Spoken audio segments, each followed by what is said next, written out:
Every kingdom rises from chaos, but few have shaped world history as powerfully as the British monarchy. Long before crowns glittered beneath cathedral arches, long before parliaments debated power, there existed an ancient Sakela royal wheel that turned through war, faith, rebellion, betrayal, and rebirth. From Viking invasions to the first Anglo-Saxon kings, the roots of the British throne were forged in fire. Every victory carved a path forward.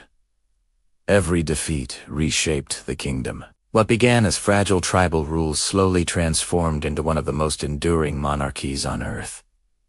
These early rulers didn't just fight for land, fought to create a legacy that would survive thousands of years.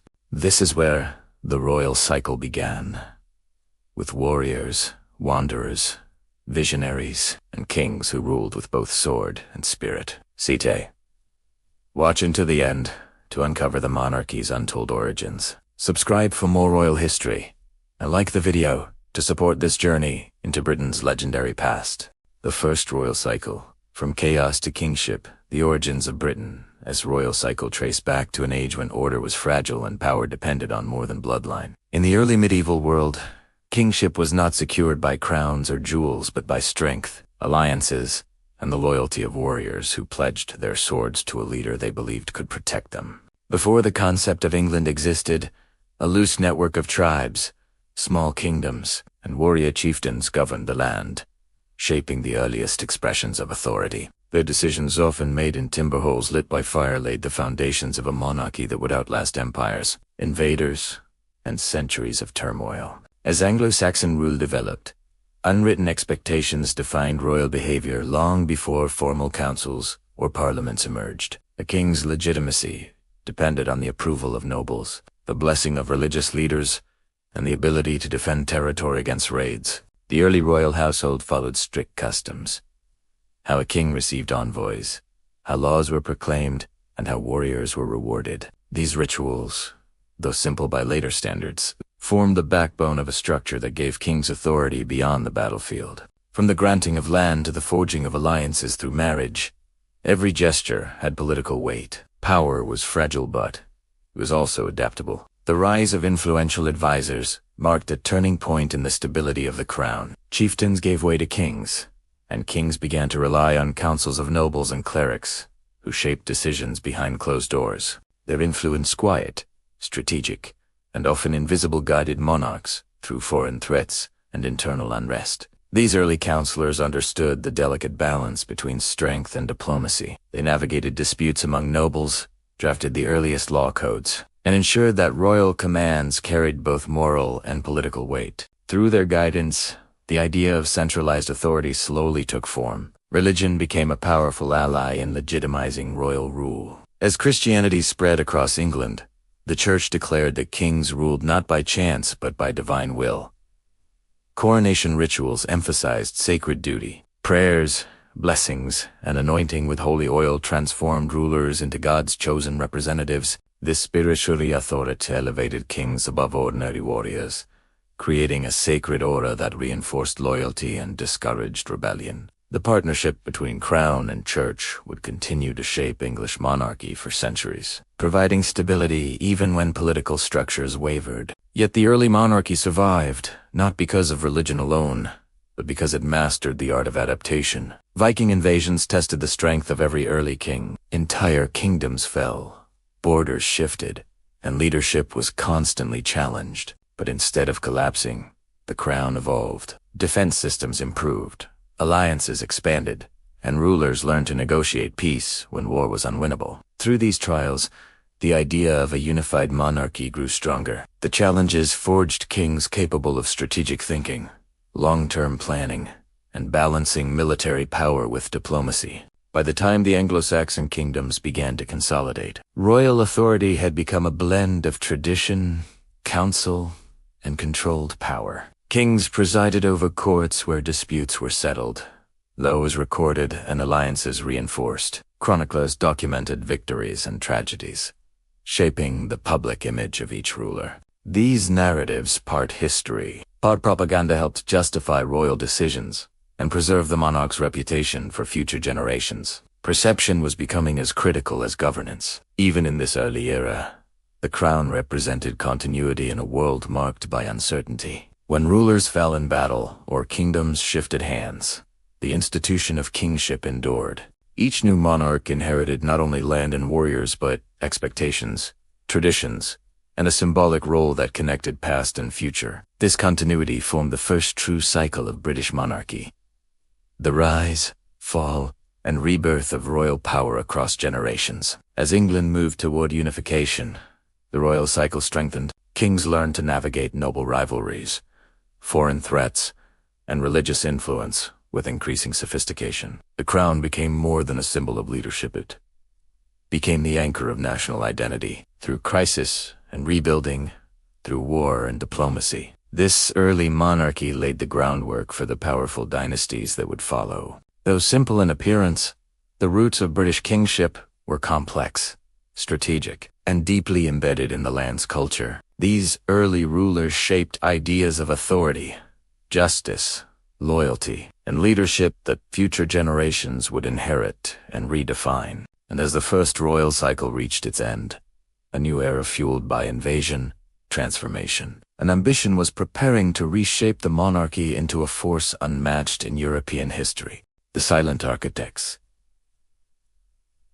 advisors, alliances, and the machinery behind the throne, behind every monarch who shaped history, whether through conquest, diplomacy, or quiet endurance, stood a circle of individuals whose names rarely entered public memory. These silent architects of power were ministers, confidants, scholars, generals, and even rivals who understood that the crown's authority was both symbolic and strategic. Their influence was rarely displayed openly. It lived in whispers, late-night councils, and the margins of letters that would never be archived for public eyes. In the early centuries of Britain's monarchy, advisors operated in a realm where loyalty was currency. A king or queen who chose the wrong counselor risked betrayal, civil unrest, or foreign manipulation.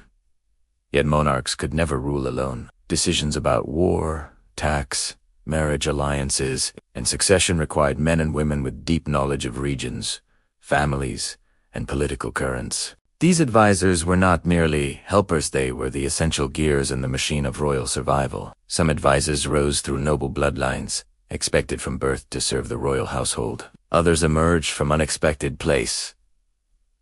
Brilliant scholars, shrewd negotiators, even clergy whose eloquence earned the monarch's trust. What united them was an ability to see beyond surface politics. They understood the unwritten rules that governed court life, where a single rumor could alter alliances and a misplaced gesture could shift the balance of power. The relationships between monarchs and their council were intricate. A ruler who relied too heavily on a single advisor risked appearing weak or controlled, yet distancing themselves too much created instability. Monarchs had to perform a delicate balancing act, publicly asserting authority while privately, depending on the wisdom of those who navigated the darker corners of politics. Even the act of inviting someone to a private breakfast or asking for their opinion before a council meeting held immense meaning, signaling trust, preference, or impending change to those watching. Foreign alliances, too, were crafted in the shadows. Ambassadors who visited the court rarely witnessed the true negotiations.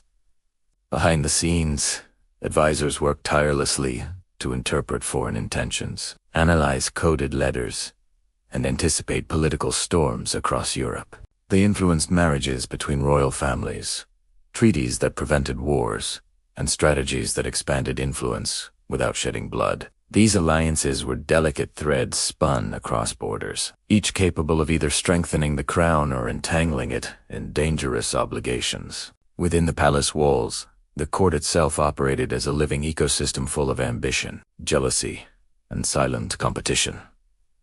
Advisors had to navigate this environment with precision. A misstep could lead to exile from court, loss of property, or even execution for treason. Yet for those who mastered the rhythm of courtly life, the reward was immense. A place in the monarch's inner circle, where they could shape the destiny of the kingdom while remaining largely invisible to ordinary citizens. Some advisors became legends in their own right, figures whispered about in taverns, feared by nobles, and respected by the monarchy. They were strategic masterminds who orchestrated reforms, reinforced the crown's legitimacy, and protected rulers from threats both external and internal. But many remained anonymous, their brilliance absorbed into the monarchy's achievements without individual recognition. Their absence in historical records is not a reflection of insignificance. Rather, it highlights their success in influencing events without drawing dangerous attention. Intrigue was always present. Rival advisors clashed in subtle battles competing for trust, influence, and proximity to the throne. They formed factions within the court, each pushing a different vision for the kingdom's future. Monarchs often manipulated this rivalry to maintain control, carefully distributing favor and withholding it when necessary. In this complex dance, strength came from subtlety, not force. Through the centuries, advisors became the backbone of the monarchy's resilience. They ensured continuity during transitions, offered guidance during crises, and upheld traditions when public faith wavered. The invisible crown depended on these silent architects as much as on the monarch wearing the visible one. Their legacy endures, not in statues or epics, but in the stability of the monarchy itself. Every smooth succession, every diplomatic triumph, every quiet avoidance of chaos bears the fingerprints of those who operated behind the curtain, yet indispensable to the survival and evolution of royal power. The weight of appearances, rituals, ceremonies, and the power of perception, if laws and advisors formed the skeleton of monarchy, then rituals and appearances were its flesh, visible, symbolic, and meticulously crafted. For centuries, British monarchs understood that perception was not an accessory to power, but its very foundation. A crown was only as strong as the belief people had in it, and that belief was shaped every day through carefully choreographed moments. Ceremonies were not merely traditions passed from one generation to the next. They were instruments designed to reinforce authority. Coronations, processions, royal births, and even funerals communicated stability, divine favor, and continuity. Every gesture held meaning. The slow, deliberate steps toward the throne, the placing of the crown by a religious figure. The cheers of the crowd, these were signals to the world that order reigned and the monarchy stood unbroken.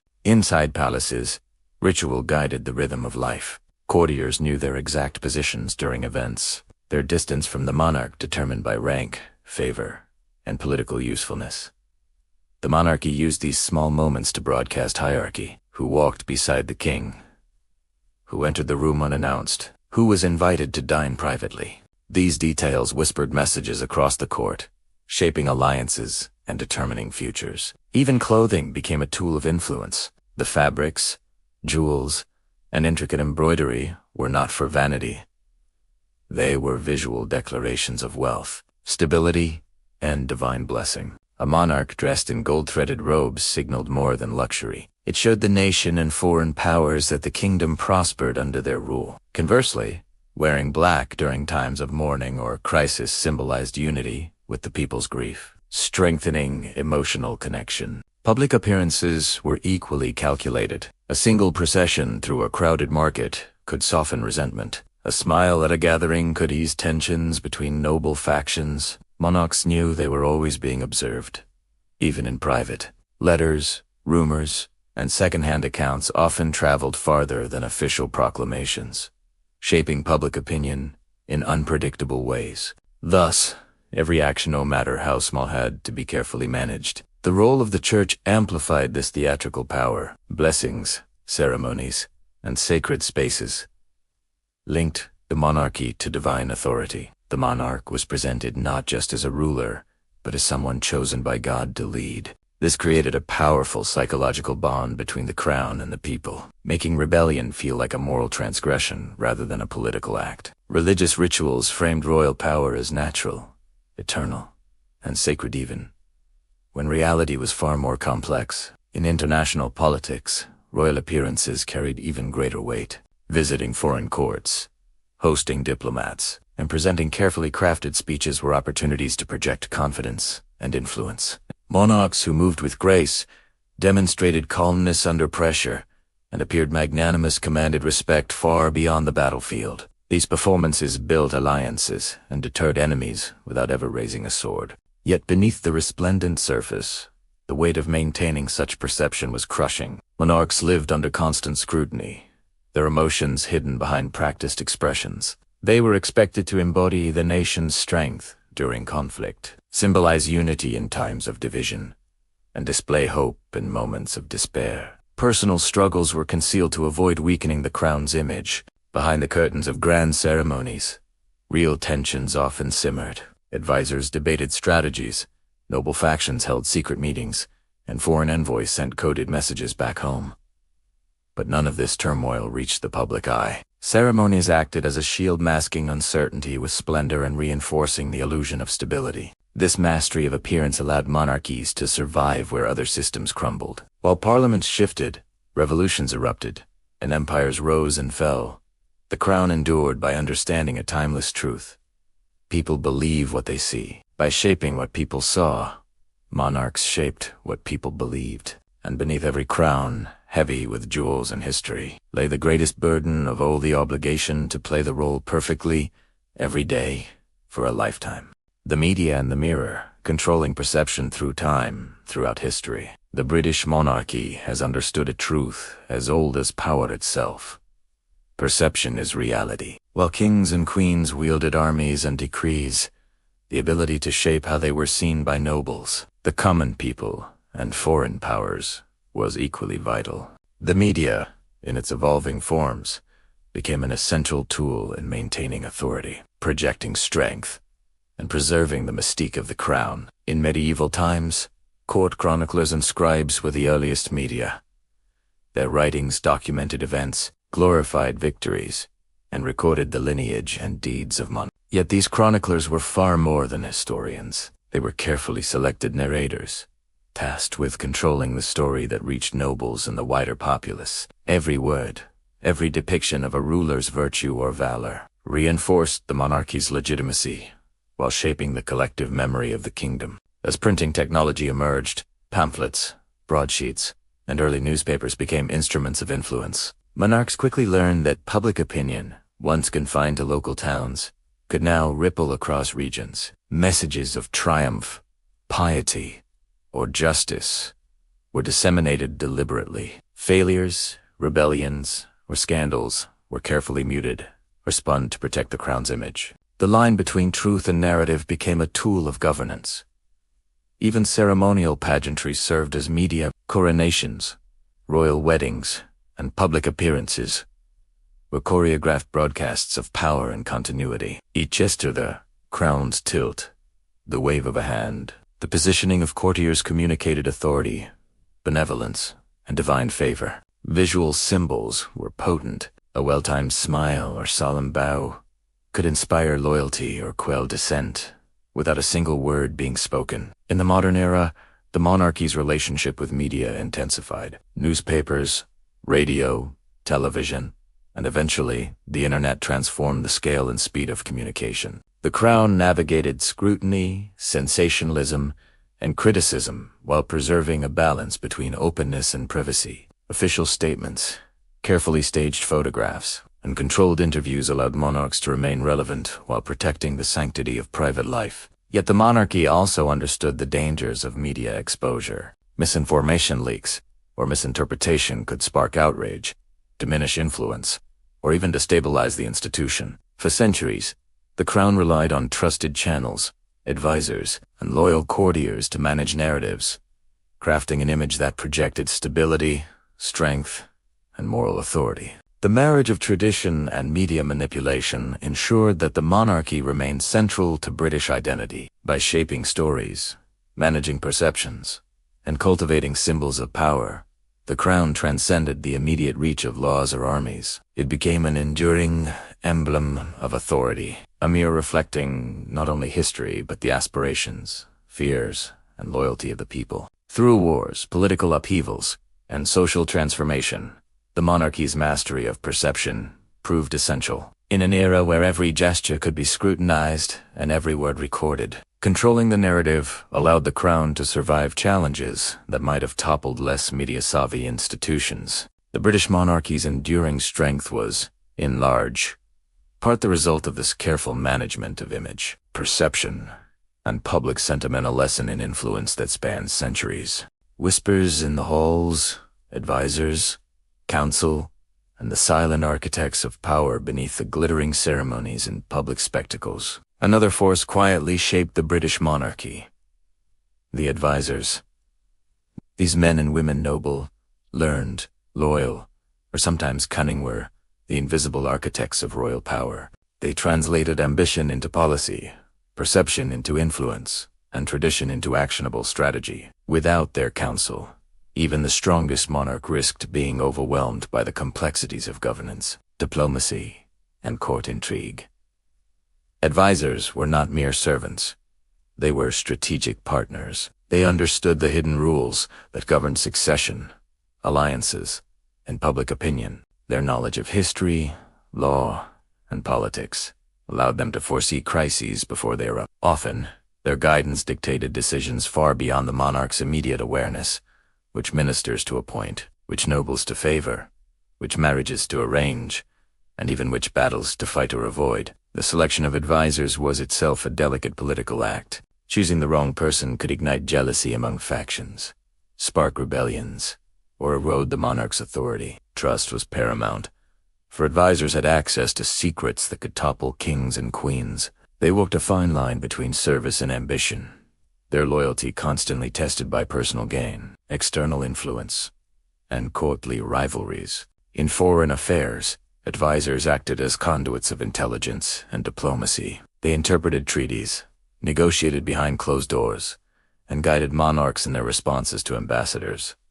Even military campaigns were influenced by their counsel. Generals often relied on the strategic planning suggested by those who understood both the battlefield and the broader political consequences. Within the palace, advisors maintained the delicate balance of tradition and innovation. They enforced protocols, supervised ceremonies, and ensured that every gesture aligned with centuries of precedent. They also served as confidants, absorbing the emotional burden of rulership, offering perspective, and sometimes delivering the harsh truth that the monarch could not hear from others. Religion often intertwined with advisory roles. Clerics and bishops provided both moral and political guidance, reminding monarchs of their divine duties while influencing policy. Their voices carried authority that extended beyond the spiritual, shaping social norms and reinforcing the monarchy's legitimacy. Even in moments of crisis, rebellions, scandals, or wars, advisors were essential stabilizers. They orchestrated discreet interventions,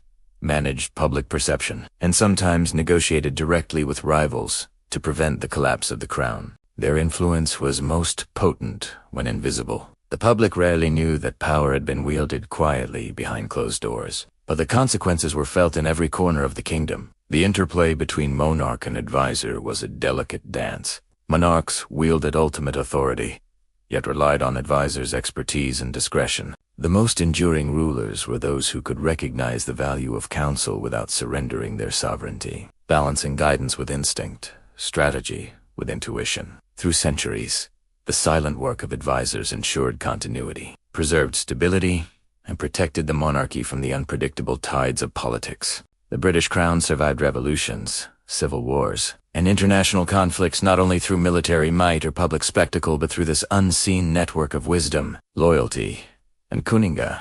Reminder that, behind every great ruler, there exists a cadre of unseen hands shaping the course of history.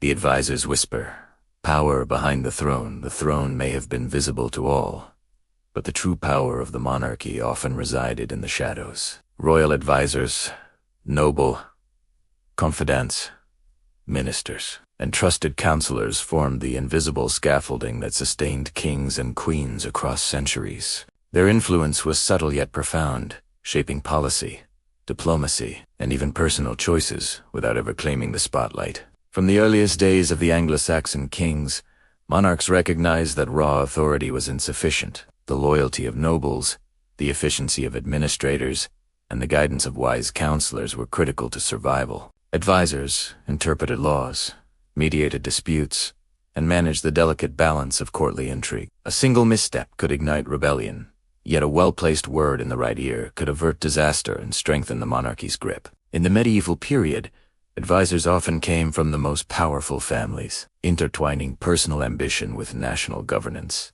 Their counsel could determine the outcome of wars, the success of alliances, and the succession of heirs. Monarchs depended on these figures to understand the intricate web of relationships that governed politics, religion, and social order. During the Renaissance and early modern period, the role of advisors evolved. Monarchs like Elizabeth I surrounded themselves with ministers who were both loyal and intellectually capable of navigating the increasingly complex political landscape of Europe. Diplomacy, trade negotiations, and espionage were often conducted through these trusted intermediaries, allowing the crown to exert influence far beyond its borders. Advisors also served as mediators between the monarchy and the public. They shaped proclamations, advised on public perception, and ensured that royal policies aligned with both tradition and evolving societal norms. Their knowledge of law, custom, and human behavior allowed monarchs to act decisively without alienating nobles, clergy, or commoners. The relationship between monarch and advisor was symbiotic yet delicate. Trust was paramount, and betrayal could be fatal. Many historical dramas and crises and rebellions stemmed from misjudged loyalty or overreach by an ambitious counselor. Conversely, successful advisors elevated their sovereigns, ensuring the stability and longevity of the dynasty. Even in modern constitutional monarchy, advisors, though less overtly powerful, remain central. They guide decision-making, provide continuity, and preserve the traditions that define the crown. Behind the public ceremonies, the speeches, and the symbolic gestures,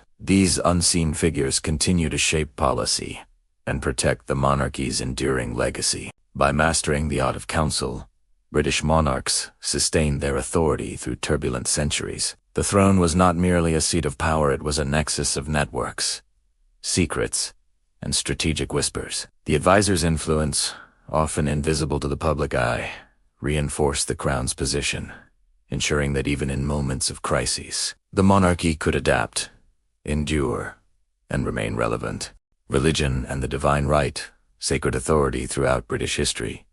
Religion has been inseparable from monarchy. The concept of divine right, that kings and queens, ruled by God's will, was more than ceremonial rhetoric. It was a foundational pillar of authority. From the early Anglo-Saxon rulers to Tudor monarchs, the spiritual legitimacy of a sovereign determined public loyalty, noble obedience, and international respect. Church and crown operated as partners in governance. Religious leaders reinforced the sanctity of the monarch, officiated coronations, and endorsed succession. In return, monarchs protected the church, influenced its appointments, and used its moral authority to legitimize their policies. The intertwining of spiritual and temporal power created a system where disobedience was not merely political, it was sacrilegious. During periods of upheaval, such as the Reformation, the monarchy's religious authority was both a weapon and a vulnerability. Henry VIII's break from Rome exemplified the risks of challenging established spiritual order while demonstrating the crown's capacity to redefine religious loyalty. Elizabeth I skillfully balanced Protestant consolidation with diplomatic pragmatism, ensuring both internal stability and international recognition.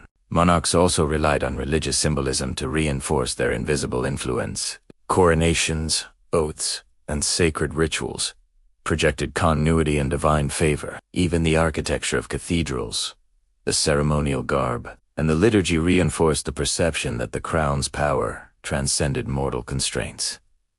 Public rituals communicated the sacred legitimacy of authority to nobles and commoners alike, embedding obedience in culture and belief. Religion also influenced the monarchy's interactions with other nations. Alliances, marriages, and wars often hinged upon faith and the perception of divine favor. A sovereign who appeared pious and blessed was more likely to command loyalty abroad and deter rivals at home. Religious counsel guided foreign policy, shaped ethical boundaries, and mediated conflicts between the monarchy and emerging political institutions. Even in modern times, where constitutional frameworks limit political power, the monarchy's religious dimension remains symbolic yet influential. The sovereign's role as supreme governor of the Church of England embodies centuries of entwined authority, tradition, and ceremonial influence.